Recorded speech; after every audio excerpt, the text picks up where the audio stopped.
focused on you.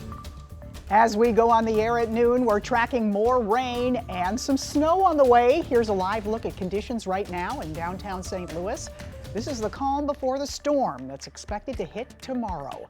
Thanks for being here at noon. I'm Kay Quinn. It starts as rain, then we'll change to some snow in the afternoon. Meteorologist Jim Castillo here with the Weather First forecast. Rain and snow, not the only problems we'll face tomorrow, right, Jim?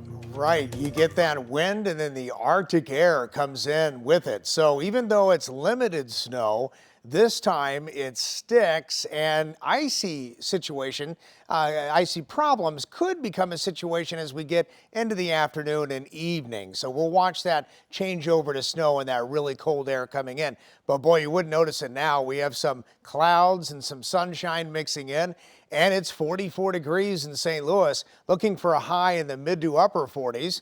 And the clouds are definitely on the increase, but no rain or snow in the state. And we don't have any winter weather advisories anywhere in our viewing area, not even Pike County.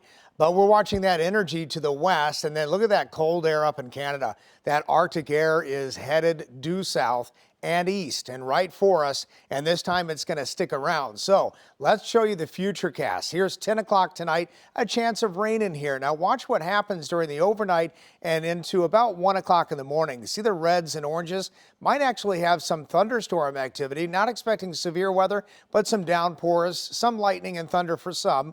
And then we'll watch that rain into the 5 a.m. hour. So again, it's still all rain, 8 a.m. all the way through noon. But then that back edge of snow, and it's a quick burst, but nonetheless, that's that cold Arctic air coming in. So we'll watch to see how much falls, and again, limited amounts, but enough to cause some issues on the roadways. Coming up in Maine weather, we'll talk about the wind gust and also that Arctic air for the weekend. I'm Travis Cummings reporting in Town and Country. We're expecting between 1 and 2 inches of snow to fill the St. Louis metro area this weekend. And so MoDOT, Missouri State Highway Patrol, as well as the National Weather Service will all meet here at MoDOT's Transportation Management location here in Town and Country to talk about a few things ahead of that system.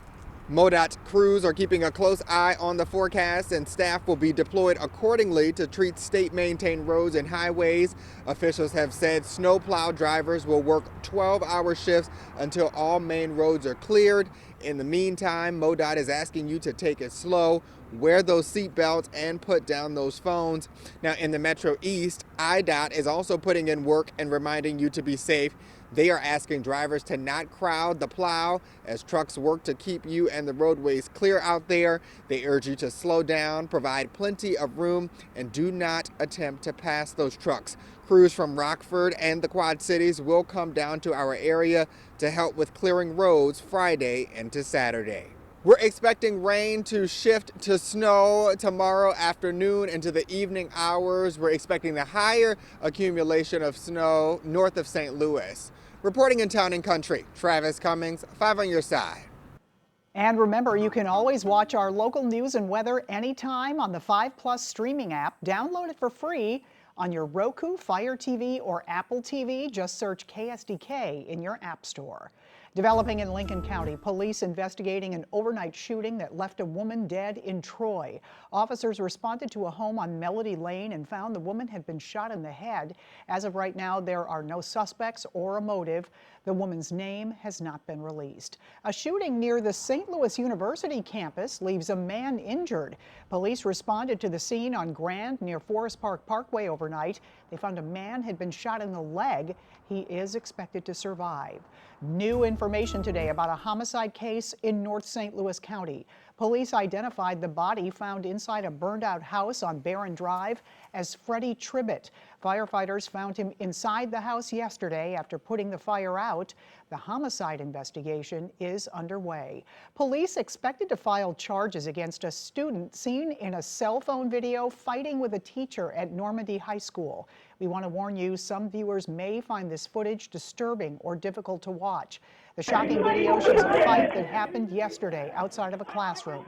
The student can be seen dragging and kicking the 65-year-old teacher who's already on the ground.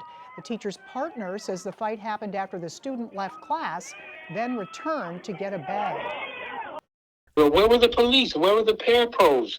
There are a number of techniques that many teachers have been trained to use and execute. And so I think first is to resist that first reaction to response in a defensive way. I definitely wouldn't want it to be an eye for an eye, so to speak, or a tit for a tat. At the same time, just in case you didn't know, teachers are human beings. And so we can talk about all of this theory about what is supposed to happen, but when you're confronted with those situations, who knows what might happen? The Normandy School District says, quote, "We have launched an internal investigation to gather all the necessary facts surrounding the incident, and appropriate actions will be taken based on the findings of these investigations."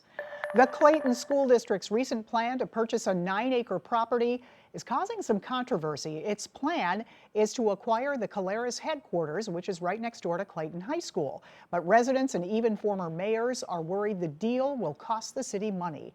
5 on Your Side's Justina Coronel takes us to Clayton with their concerns.